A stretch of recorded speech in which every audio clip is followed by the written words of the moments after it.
Sobre si mesmos os camiños que teño que andar. Unha trampa feita de espellos, sen rumbo viaxando en espiral.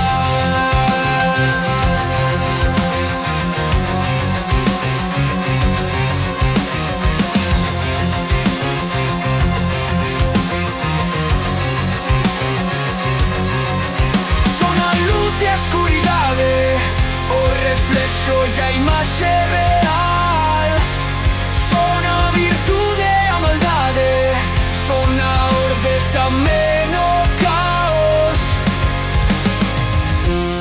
Só son un fractal, dobradas sobre si mesmas, as pistas que hai que descifrar. Volvoretas no medio das vespas, en liña nun mundo circular.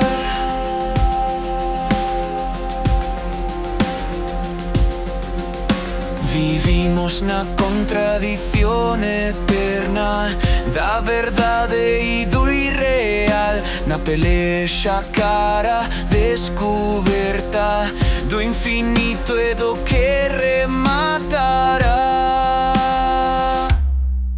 Son a luz e a escuridade, o reflexo e a imaxe real, son a virtude e a bondade, son a orde tamén o caos.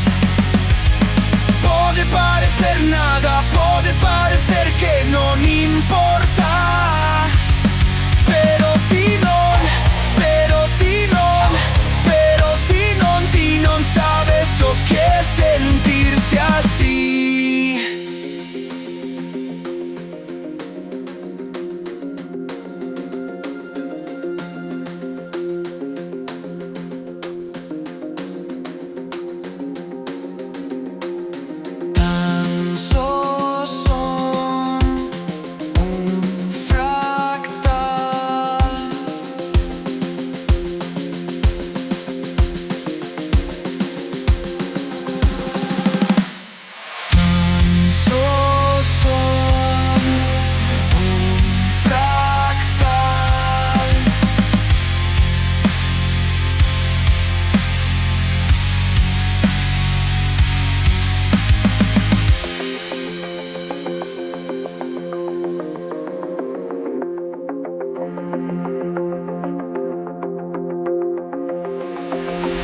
Son a luz e a escuridade, o reflexo e a imaxe real, son a virtude e a maldade, son a orde tamén